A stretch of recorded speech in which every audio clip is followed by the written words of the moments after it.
Quality education is a human right. Calculus consists of three main topics: derivatives, integrals, and limits. Today, our main focus would be on finding the purpose of derivatives. We will first start with an example. For this example, we would want to find the slope of this function when x equals to 4. However, we do not know derivatives yet, and this is a parabola instead of a straight line. So we would have to use the average rate of change to estimate the instantaneous slope. If we remember from pre-calc, the average rate of change equation would be f of b minus f of a over b minus a.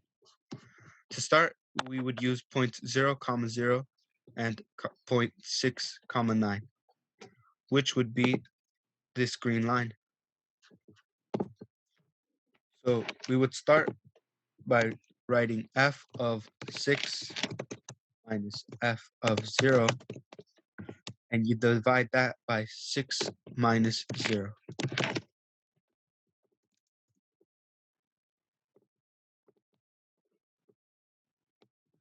Now, f of 6 is 9, and f of 0 is 0. So it'd just be 9 minus 0 over 6 minus 0, which simplified would just be 9 over 6, and 9 over 6 is the same thing as 3 over 2. So 3 over 2 would be 1.5. However, we want to get a closer approximation, so we'd use a different line that's closer to when x equals to 4. That would be this purple line when x equals to 2. So for this equation, we'd use points 2, 1 and 6, 9. So to start, we would start the equation with f of 6 minus f of 2 over 6 minus 2.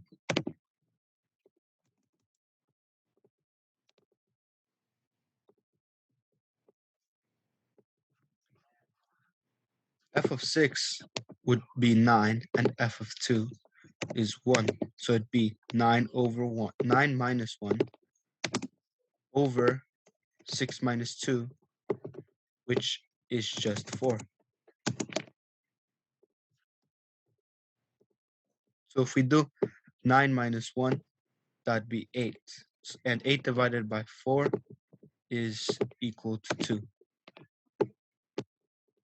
So based on these two approximations, we could approximate that the slope for when x equals to 4 would be approximately 2.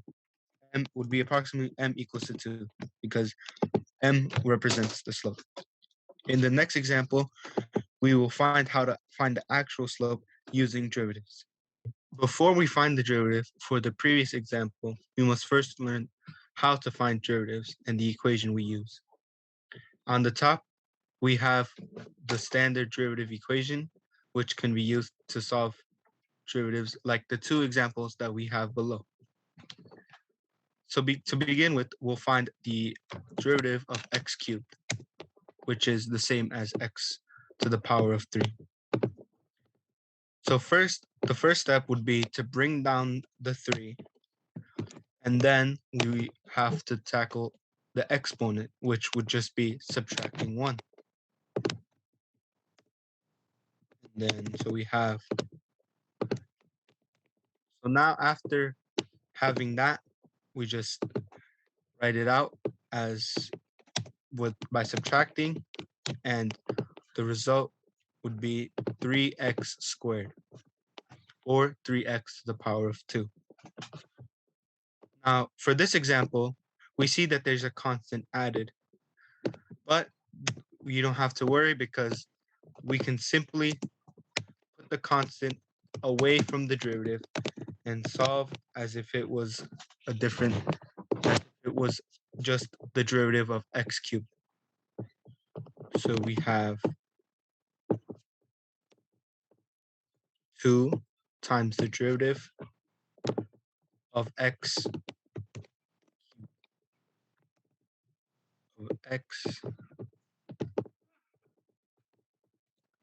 cubed. So similar to the previous example, x cubed, we bring down the 3, and then we subtract 1 from the exponent, which would just be 3x squared. But we must never forget to multiply the 2 back because we took it out in the beginning. So it would be incorrect to just ignore it and leave it out completely. So for this, we just simply multiply 2 times 3, and it would be 6x, and then 6x squared because the exponent doesn't change.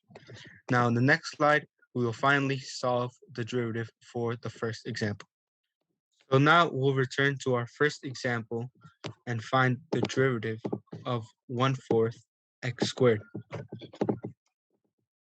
So we'll write it down in the space available. The derivative of 1/4 x squared.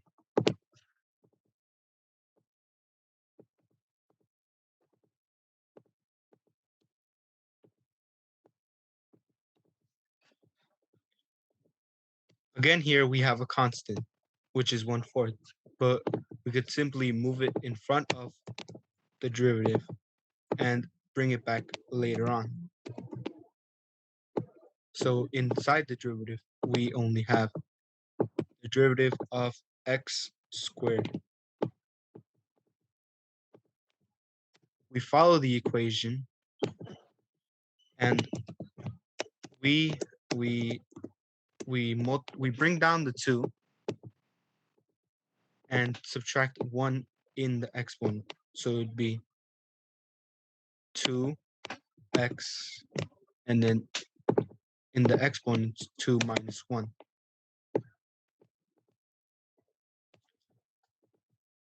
We could simplify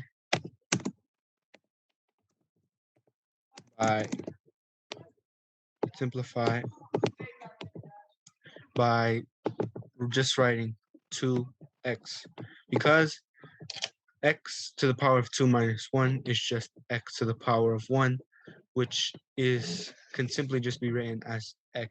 So now we can finally go back to the 1/4 and multiply it by 2x. 1/4 times 2 is just 1/2, and then we include the x.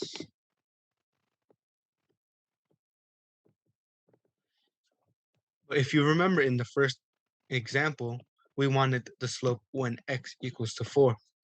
So what we do is plug in x equals to 4 to the derivative. Now, this is a new notation, but it simply means when. So the way you would read it is 1/2 x when x equals to 4. So we plug in 4 into the equation, which is 4 divided by 2, and we get 2 as our final result. Now, as a coincidence, it was just the same slope as the approximation, but we shouldn't rely on finding the average rate of change for every function because it won't happen oftenly. This was just a rare coincidence. With this example, we finally found the true purpose of derivatives. Derivatives helps us find the instantaneous slopes for functions that are not linear. In the next slide, we will look at more examples. In this slide, we just want to find out the importance of notation. This slide isn't about solving complicated derivative equations. So on the left here, we have the derivative of y equals to dy dx. And on the right, we have the derivative of f of x. And the way to pronounce the derivative would be f prime of x. So the derivative of f of x equals f prime of x, and the derivative of y equals to dy dx. So we'll start with the example on the left. and we'll find the derivative. This is a y, so we write dy dx, and we begin finding the derivative. So we leave the 2 outside, we bring down the 3, and in the exponents, we subtract 1. So 3 minus 1 would be 3x squared. Now we continue this along. There's a constant, which is 3, so we leave that outside, and we find the derivative for x squared. We bring down 2, we subtract 1, which would be x to the power of 1, or we could simply write 2x. Now, for the next one, we also begin by leaving the 9 outside. But we have to emphasize on this. There is no number on the top. So you may be asking, what do we subtract? Well, if you remember, there is a 1 up here. So the way we write it down would be 9 times, we bring down 1, so it's 1 times, and then x to the power of 1 minus, in the exponent, 1 minus 1, that'd be 0. So the rule x to the power of 0, that is also just a 1. So 1 times 1, it's just 1, and then times the 9, it would just be 9 left over. So we start simplifying the other ones as well. So 2 times 3x squared, we'll multiply 2 by 3. So it'd be 6x squared. Then we subtract, and then 3 times 2x. The 3 times 2 is 6, and then we include the x. So it'd be minus 6x. And as we discussed before, we just bring down the 9 because that is what's left over. Now, for f of x, the notation to finding the derivative would be f prime of x. But we won't be needing to solve. That's because if you notice, the equation for y, it's 2x cubed minus 3x squared plus 9x. And the equation for f of x is 2x cubed minus 3x squared plus 9x. It's the same thing.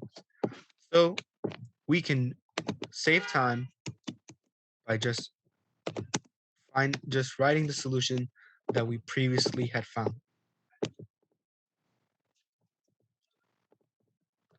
Now, in the next slide, we will find the derivative of constants. The main focus of this slide will be to find the derivative of any constant. As you can see above, the derivative of c, which c is the constant, is always equals to 0.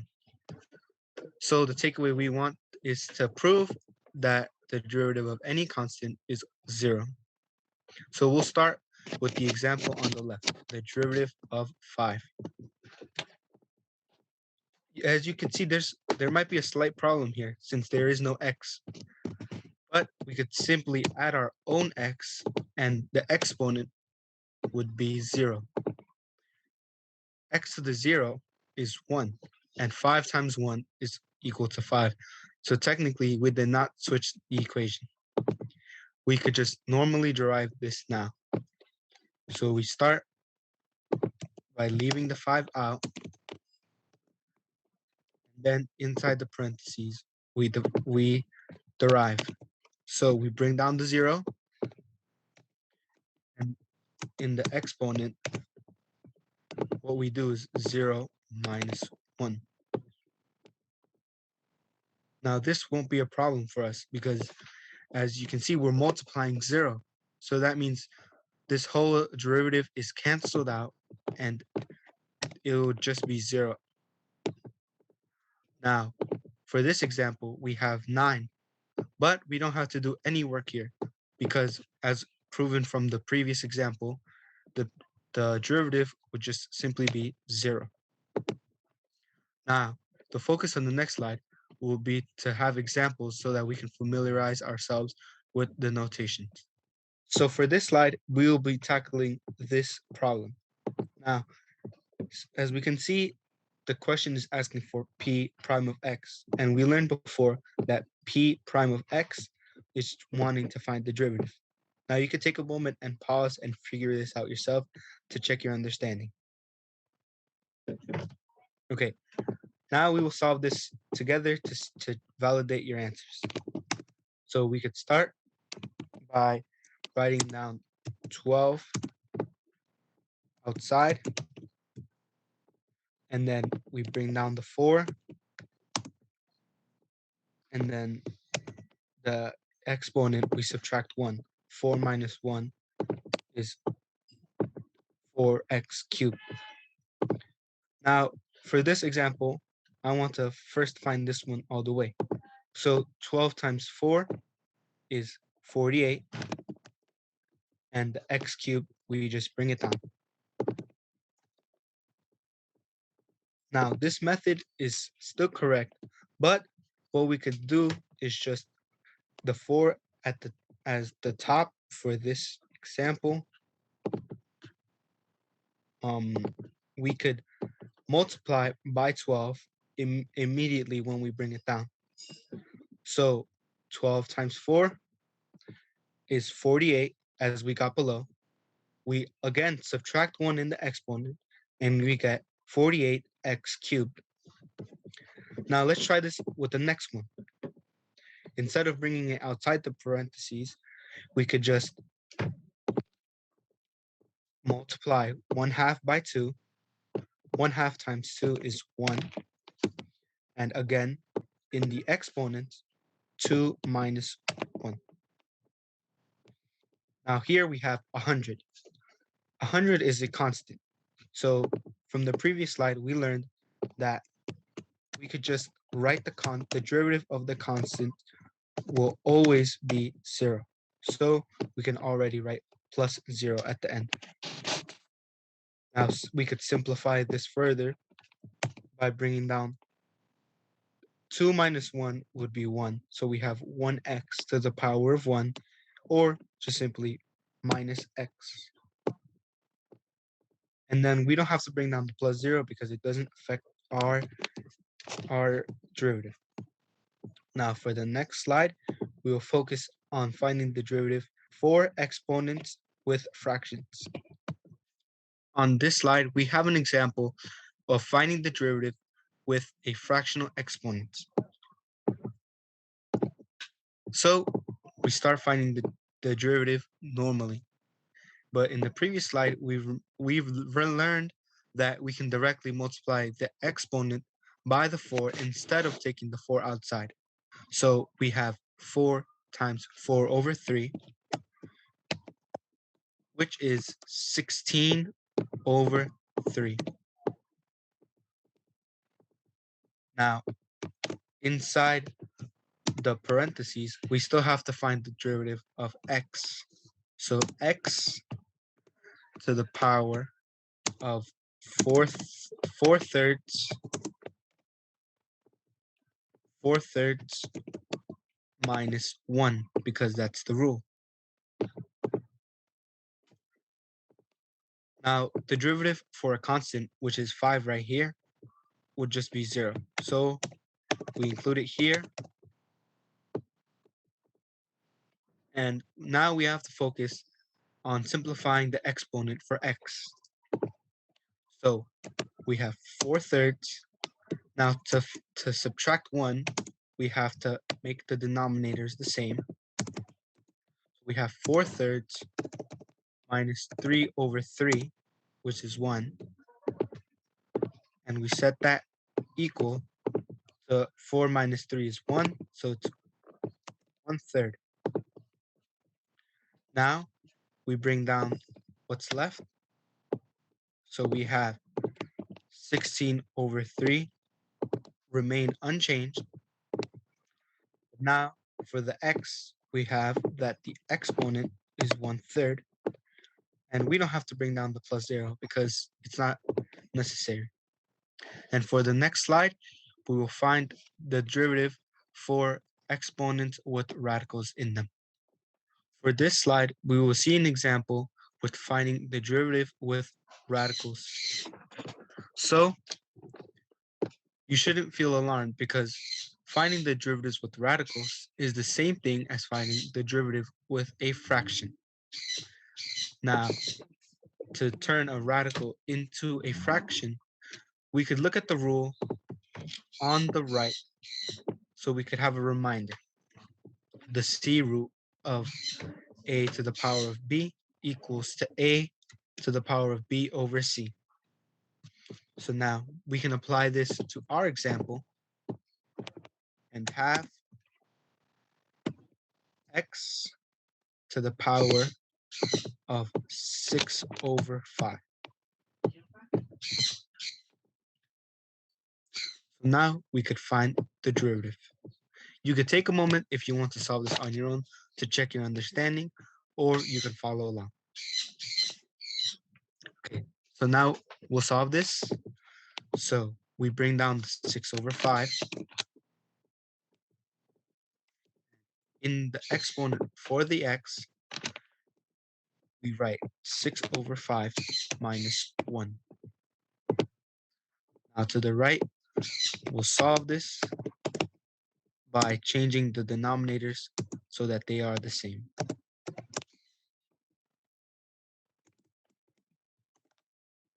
So we have 6/5 minus 5/5, which is 1/5.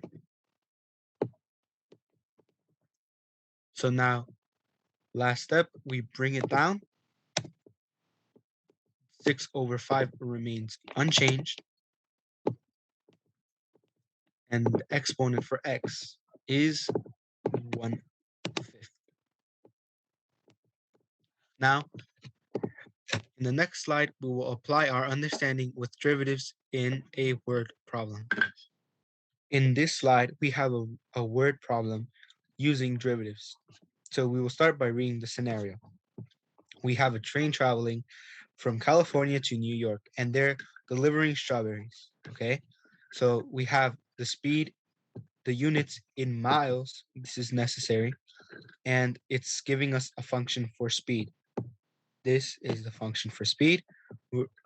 So now the first question would be to find the acceleration of the function when the train has been traveling for 6 hours. So I've highlighted all the information we need to solve this problem. So as you may have learned before, we know that the acceleration is the same thing as the derivative of the speed. Or it can also be said as a of x equals to s prime of x. So we derive s of x, which we have above.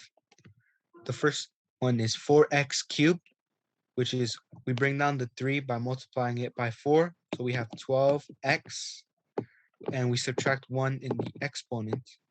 So we have 12x squared. And then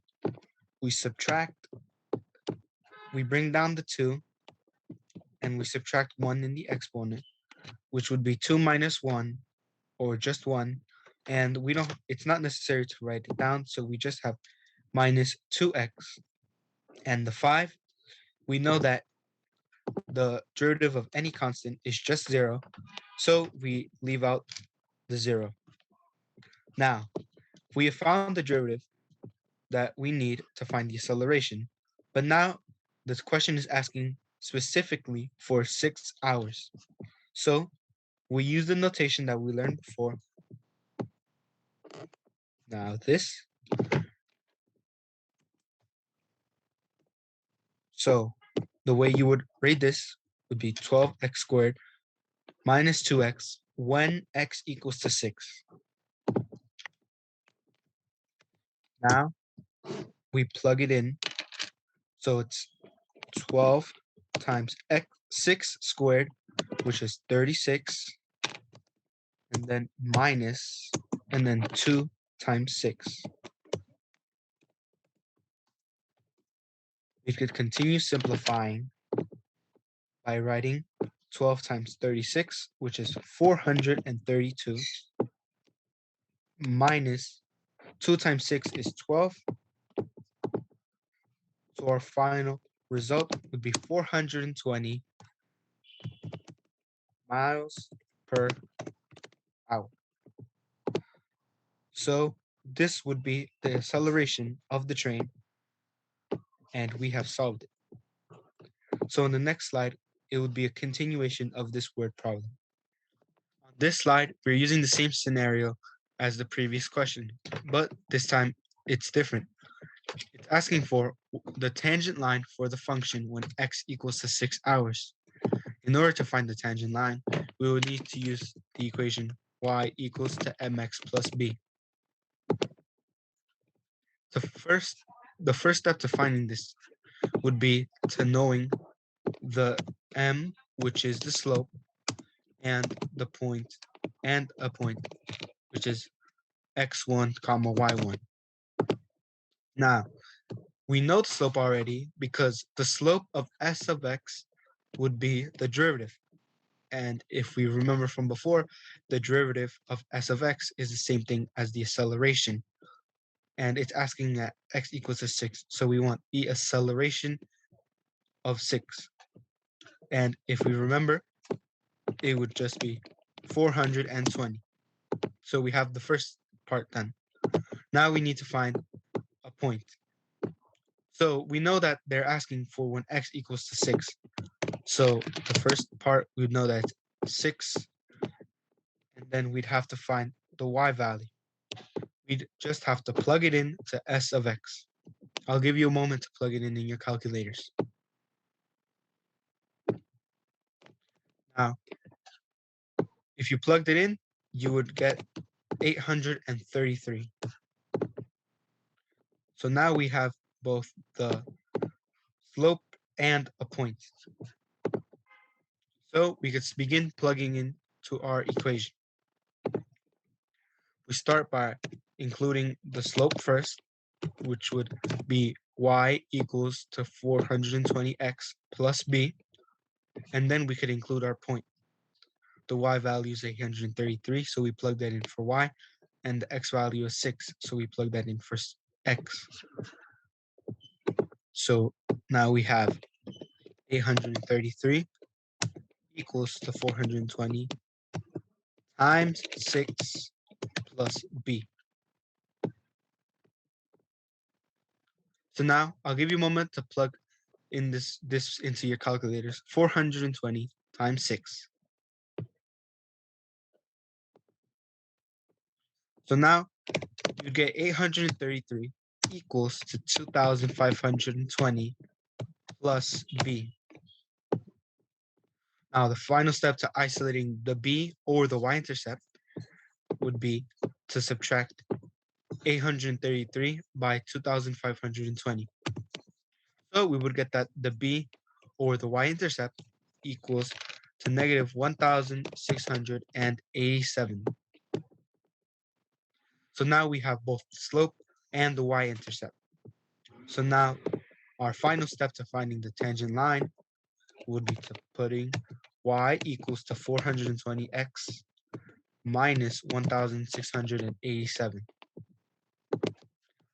This would be our tangent line. And for the next slide would be the final part to this scenario.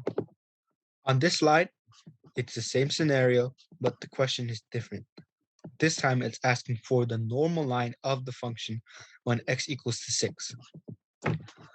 So the normal line, the slope for the normal line is the reciprocal of the regular slope. As we can see here, the reciprocal is exactly 90 degrees with the slope. Now, to find the slope of the perpendicular would be having the opposite reciprocal. If you remember from last time, the slope was m equals to 420.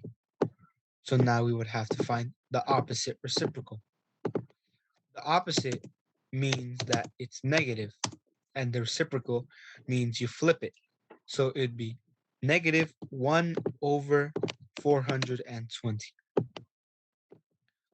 So we have that. Now, if you also remember from last time, the equation we need is y equals to mx plus b.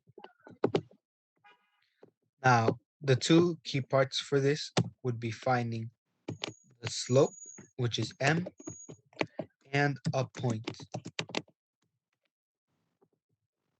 Now we have the slope, which is negative 1 over 420, and we have the same point as last time, since it says x equals to 6.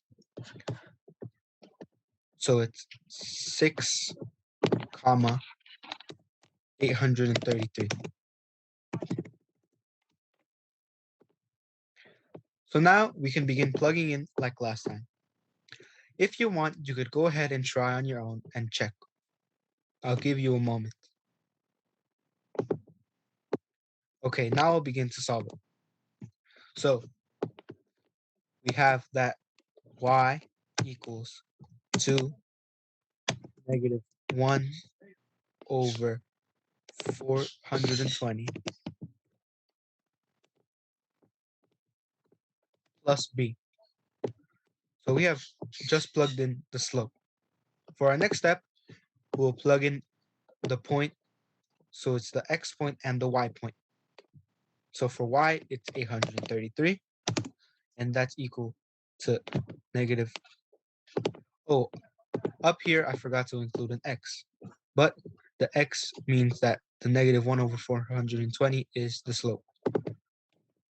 So now I will bring down the negative 1 over 420, and I will multiply it by the x value, which is 6. And then the plus b, which is what we're trying to find. So if we take a calculator and multiply negative 1 over 420 times 6, we get negative 0.0114.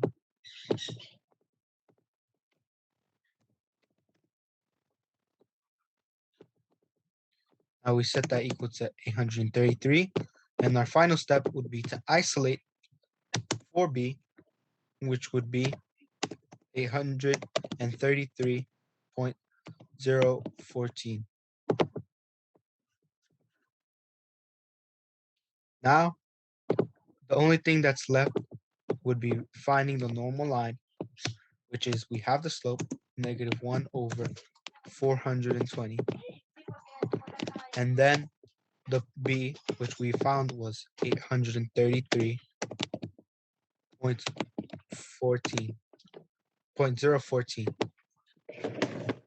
So the conclusion of this episode was that this was a brief introduction to derivatives, and on the next episode, we will discuss the product rule, the quotient rule, and the chain rule. If you have any questions or any practice problems you would like to understand better, please comment them down below. During our bi-weekly Q&A, we will tackle these problems from the comment section. Please like and subscribe so that our videos can reach more calculus students. See you next time, you sleuths.